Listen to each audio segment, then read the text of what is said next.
YouTube, we are back. It's something different. Something different. We have SummerSlam '09 is low key a classic.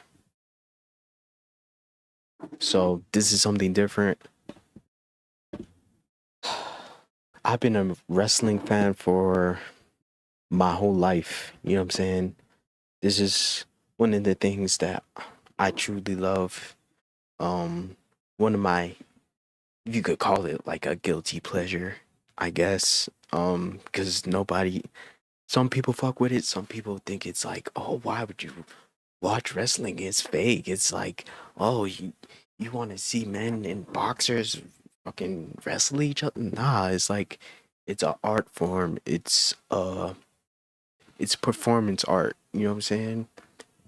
The storylines, the wrestling, the um the storylines, the wrestlings, the bad guy and the good guy trying to overcome the bad guy, shit like that. Like that's what I love. It's like it's art. It's literally like a TV show or like I don't know, like a movie or something. So I've been watching wrestling like my whole life basically. Um I but there was a point in time where I lost my love for wrestling and that was like 2014, 2015.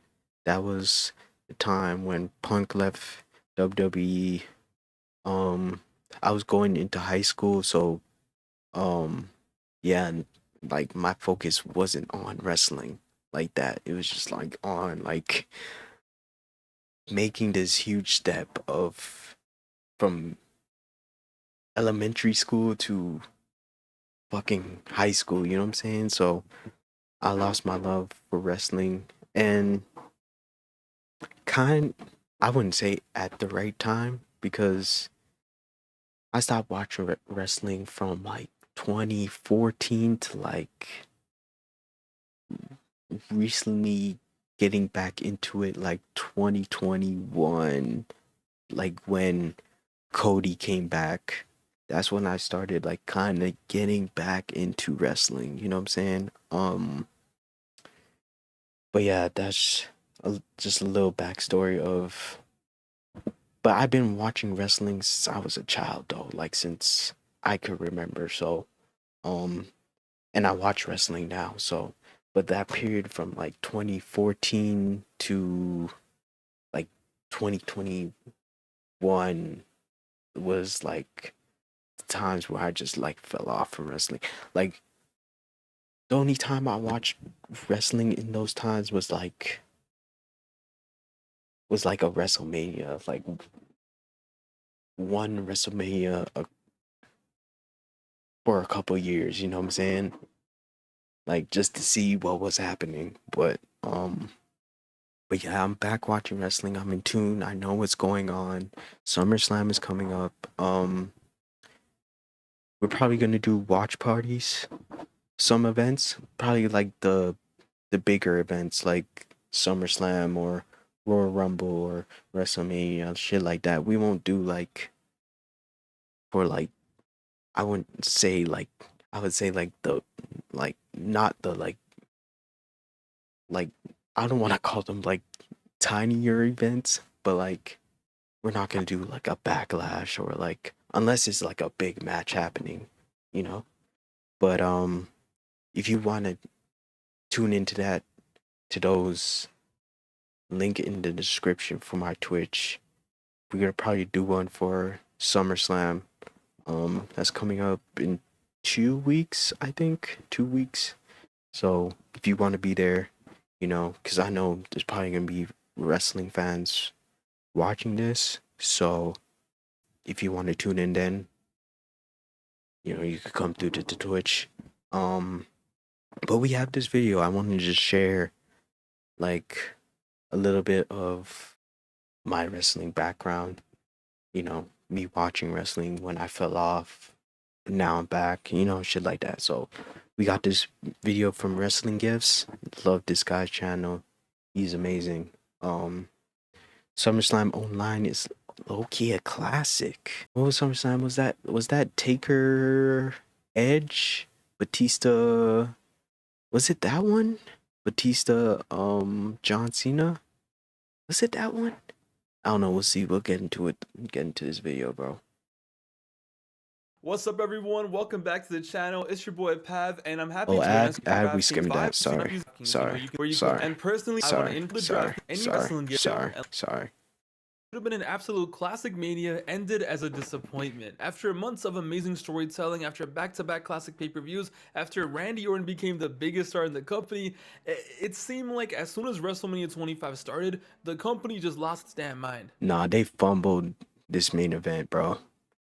All the hype leading up to this shit, just for it to go like to be a mid-match is that's one of the best like build-ups to a Mania match, bro. And they just fumbled the match. Like, I know Shawn Michaels and Undertaker were pissed when they seen this match, like, cause they put out a fucking one of the best wrestling matches ever, and then this is the main event. Like, I'll be pissed. Going into Mania that year, the company had a direction. It made sense, it was clear, and it was fun to watch. Coming out of WrestleMania 25, nothing made sense anymore. After Mania, we had some amazing pay-per-views, and then we had some pay-per-views that literally had no reason to take place. On one hand, you had Jeff Hardy, Edge, and Punk tearing it up. On the other hand, you had Batista and Randy Orton having a 7-minute cage match on a pay-per-view. What? Jeff Hardy versus CM Punk is one of the best rivalries. Is that Jeff's best rivalry? It might be. Chris Jericho and Rey Mysterio were wrestling like their lives depended on it, while Cena was feuding with The Big Show and The Miz in 2009. What the fuck? Then there was the generational iconic feud that was Orton versus Triple H, which eventually became so cold that the finale took place at the Bash. It was just a weird time, and to put a cherry on top, I don't even remember the company had absolutely zero idea on how to get viewers to tune into Raw at this time. So what did they decide to do? They started to have guest hosts every single week. I do remember this. Want to watch wrestling more, I do remember this. B-tier celebrity in the main event. So as you can see, the company had no idea what it was doing, and just when things couldn't get any worse, they were just throwing shit at the wall at that point, bro. They were just throwing shit at the wall, bro. Like, I do remember that shit when guests would come and yeah. This was a bad time. Found out that the most popular wrestler on the roster was leaving the company. But with everything going on, with the product getting weirder and weirder, ratings going down by the week, the WWE decided to lock in for the second biggest show of the year. After 2 average pay-per-views that did disappointing buy rates, they needed SummerSlam to be a banger. And well, they definitely did everything they could to make that happen. All things considered, the WWE put together a very intriguing SummerSlam on paper. There was hype, there was excitement, and it finally felt like the magic was back, at least for one. I don't think it was the Undertaker versus Edge. I think that was the year before, 08. Yeah. Right, and in the middle of one of the Punk versus Hardy. Yeah.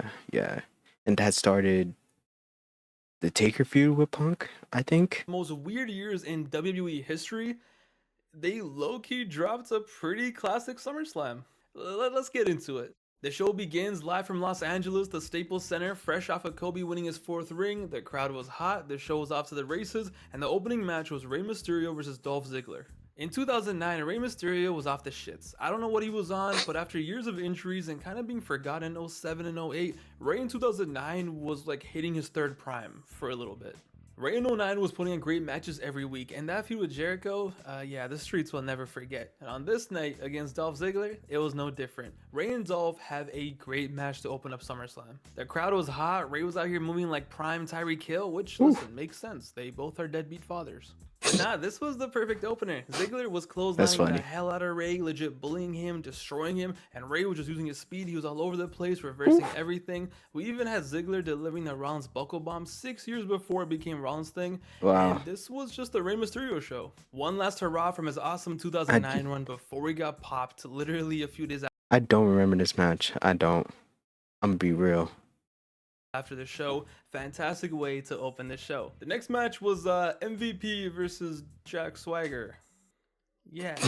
Okay, so earlier when I said this was a classic SummerSlam, I meant it, okay? I really did. But am I saying it's the best SummerSlam ever? No. Not at all. No. Not at all. This show has Not a even few close. questionable pay-per-view matches, even for 2009 standards. I can't lie. MVP versus Jack Swagger, Jericho and Big Show versus Crime Time, which, hey, it wasn't bad. 6 Yeah, minutes of the Great Khali I don't versus remember this. I'm gonna be honest.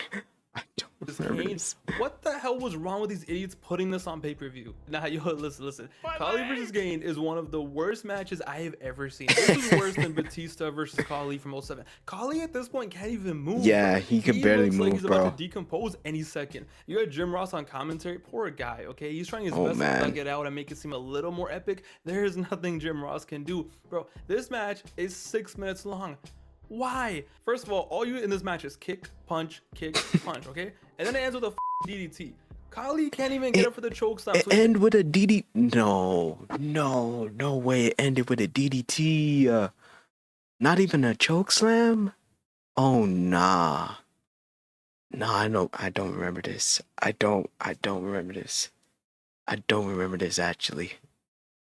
Oh And my with the DDT. gosh. Why is this on the show? So yeah, that's what stops us from being DDT the greatest is SummerSlam crazy. of all time. So I get it. You're probably saying, how could this be a classic? Well, let's just say they locked in because it was then time for the return of DX. I'm not gonna lie to you, I am not a fan of 2009 DX. This PG era version with Hornswoggle wasn't exactly for me. Nonetheless, It was cool. though, I was still hyped for their first match back. When DX returned, it was cool. It was alright. You know what I'm saying? It was cool. Of course we love DX, but it's like, yeah, we didn't need the PG version. I'm not gonna hold you. I'm not gonna hold you, bro. I knew the entrance was going to be fire. I knew they were going to go in there, hit their finishers, their greatest hits, and it was going to be a great little squash match. I mean, going into this, that's what everyone thought this was going to be. I mean, realistically, what the hell was 2009 no knee pads wearing Cody Rhodes and has the charisma of a pet rock Ted DiBiase Jr. possibly going to do against DX? For all intents and purposes, this was just going to... Nah, Ted DiBiase Jr. was bad, bro. That nigga was bad. Like, looking back, that nigga was terrible, bro. That nigga was terrible. Bad. Like, you want to talk about nepotism? Yeah, come on. Nepo baby, bro, for sure. be an aura farming situation for DX, and I think most people were still cool with that. And listen, no one does aura farming better than Triple H with an entrance budget on pay-per-view, but even I wasn't prepared for this shit. DX for this match has the longest entrance you will ever see in wrestling history, and you know what, I can't even hate on it because the crowd was going nuts for this. So first the arena turns black, okay, and everyone puts their DX glow sticks up in the air, and next thing you know, it sounds like Afghanistan in 2003.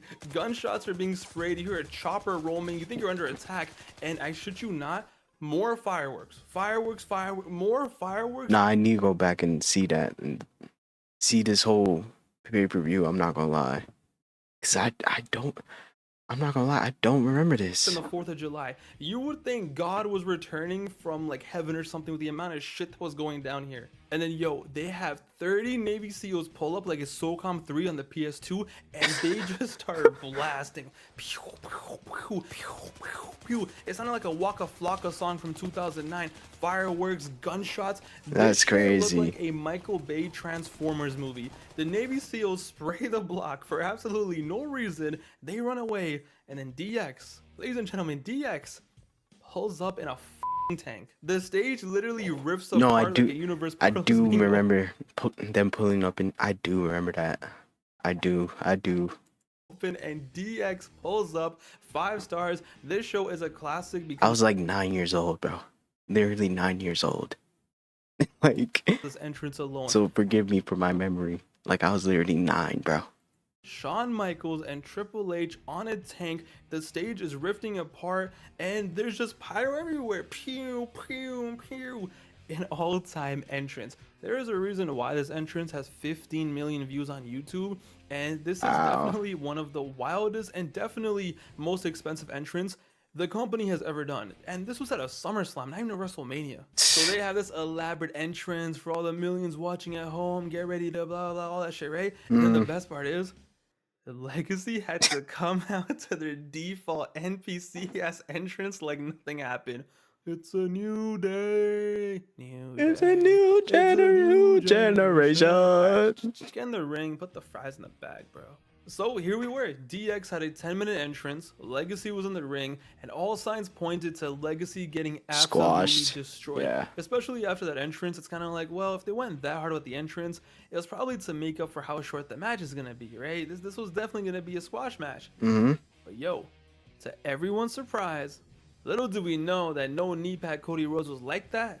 But also, little did we know that Ted DiBiase Jr. was one day going to be Mississippi's Most Wanted. And little did we know, these two teams were going to tear the house down. DX and Legacy put on a great match. Cody and Ted literally had their legacies on the line here, and they delivered. They saved them. These two rascals played the role of douchebag heels perfectly, slapping Shawn Michaels, spending like 2 minutes just abusing Triple H on the floor, ruining HBK's kip up. How could you do that, man? It's like the most satisfying thing in wrestling. Why would you do this? Low blows when the ref wasn't looking. I am serious. The legacy was on the line, and they delivered. And HBK, listen. He was, what, 6 months away from retiring? 44 years old. Man, we are so lucky to have grown up in a time where we got to watch HBK wrestle as a full-time wrestler. Goat, bro.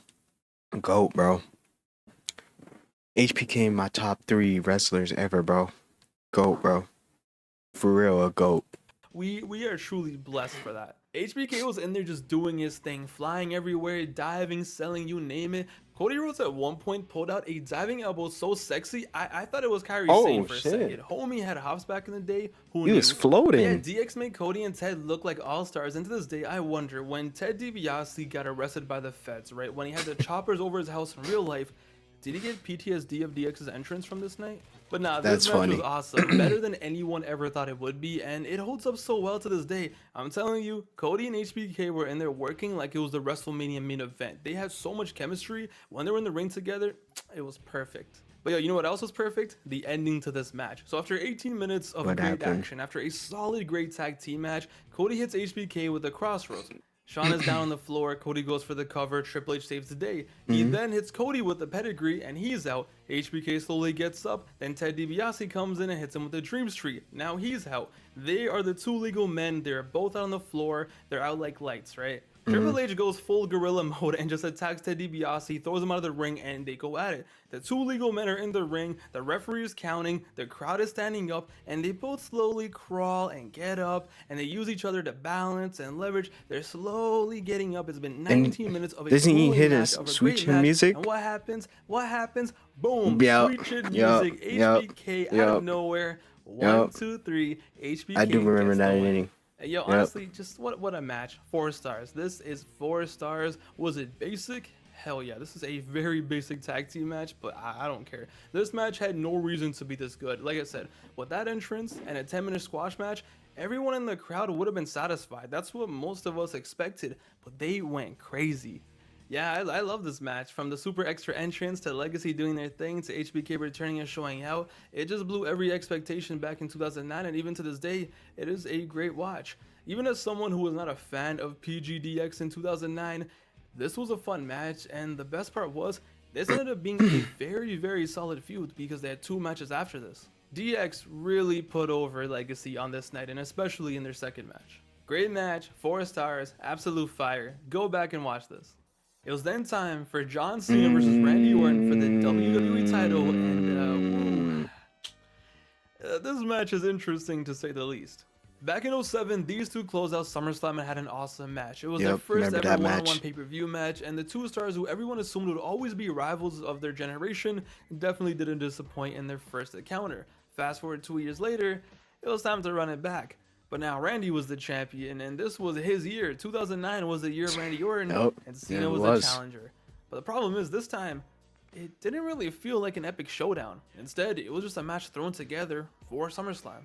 Cena won a beat the clock challenge. Orton was champion. Bada boom, bada bing. There you go, one-on-one at SummerSlam. And here we were. There was barely any build for this match, so going into it, a lot of fans were already like, shouldn't this feel more epic? I mean, it's Randy Orton versus Cena at SummerSlam 2. Like, Shouldn't this be a bigger deal? But for some reason, something felt missing. Even as a child, something felt missing. But either way, I'm not gonna lie, little me was still excited. So when these two were in the ring, once they had their entrances and the crowd was hot and amped and everything, I was amped too. Because despite the build, it was still Randy Orton versus Cena in 2009. Yep.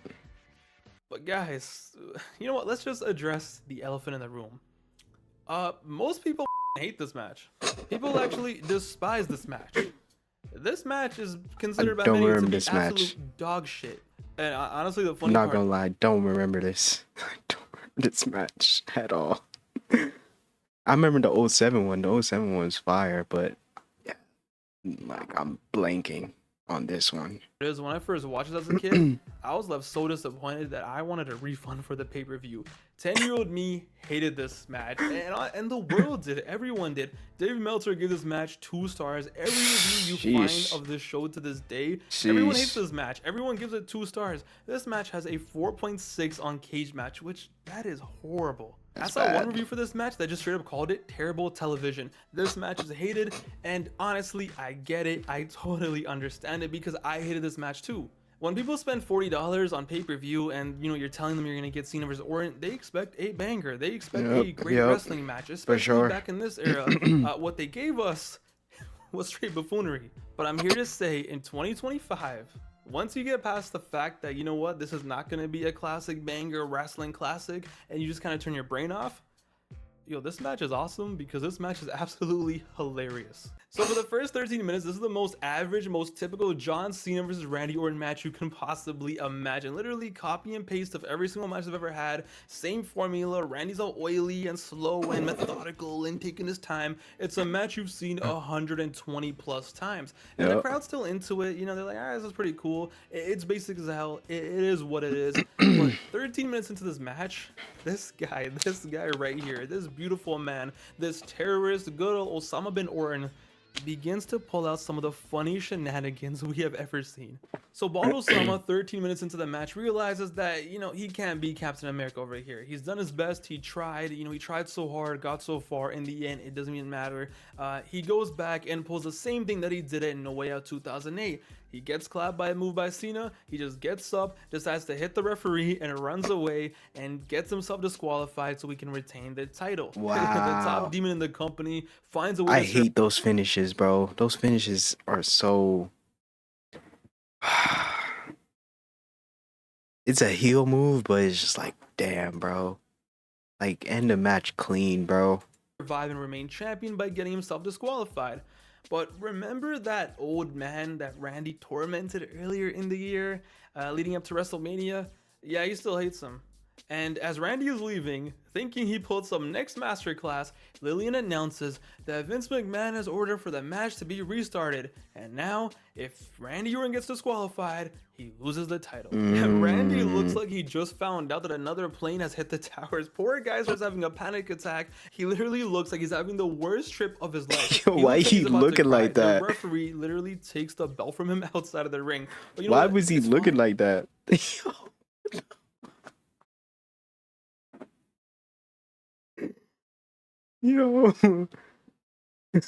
It's Randy Orton. He's locked in. He goes back into the ring. He beats Cena's ass some more. He does his best, but it doesn't matter. Cena kicks out every single time.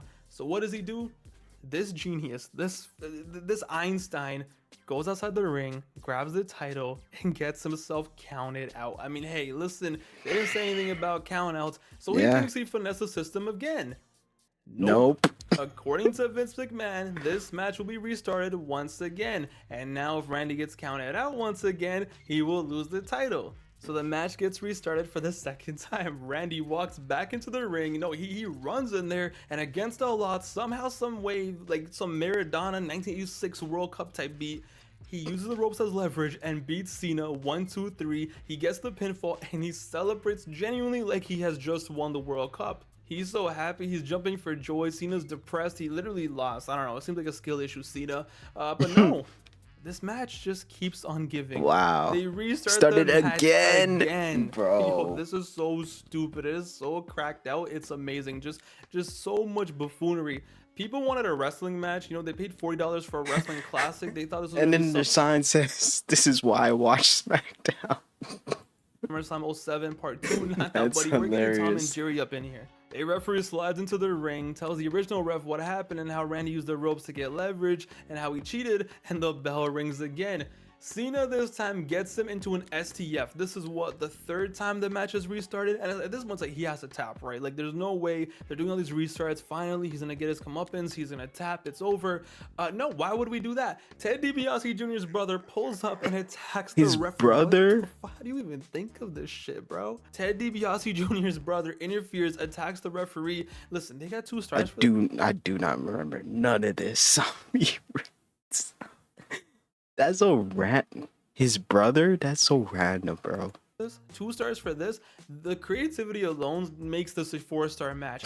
Ted DiBiase Jr.'s brother of all people attacks the ref just so the match can restart for the 4th time. How do you even think of this? The match restarts again. Randy finally hits him with 2 of the most scummiest RKOs you could possibly imagine. And after 20 minutes, after 8 minutes of just total buffoonery, he finally gets the win. Now, listen, this is hilarious. 2 stars, my ass. This is amazing. I'm telling you, this is one of the funniest matches I've ever seen, and the funniest matches you will ever see. From all this stuff going down, to Randy's facial expressions, to Ted DiBiase Jr.'s brother of all people, it is hilarious. Randy stays champion. Even the referee's raising his hand. It's like, what the hell was this? And listen, to me, what makes this even more funny is that in kayfabe, Randy had Ted's brother on deck just in case ready to interfere if needed, Wow. right? What if the RKOs didn't beat Cena? What was his next plan? Was he just gonna have a nuke dropped into the arena or something at that point?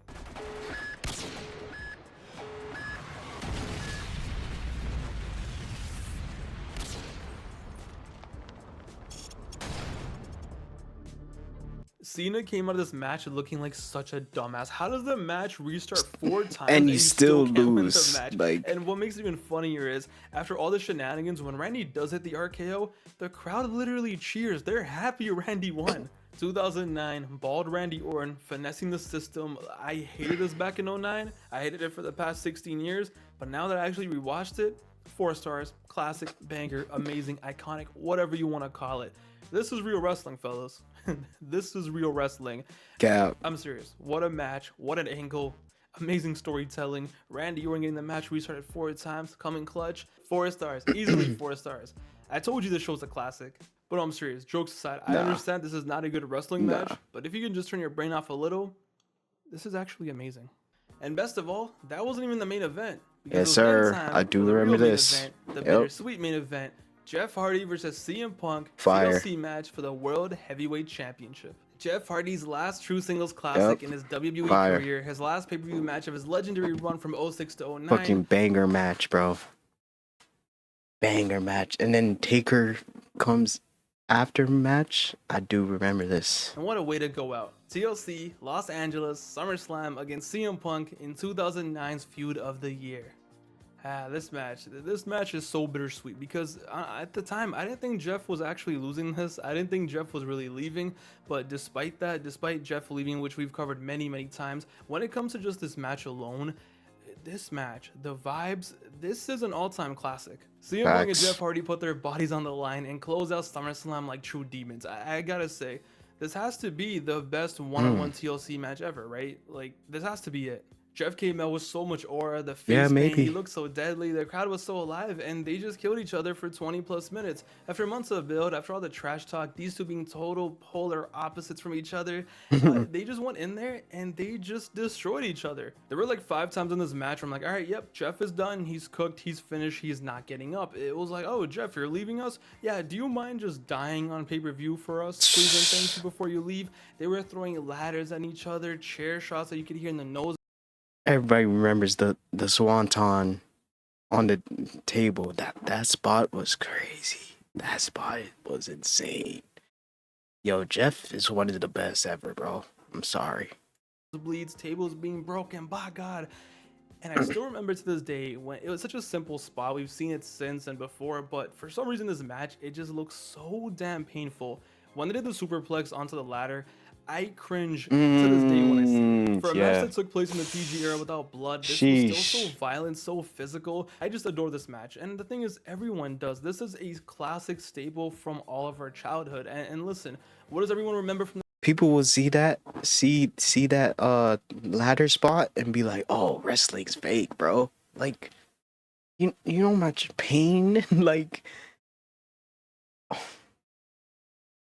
that shit hurts still. Like, these are still people, bro.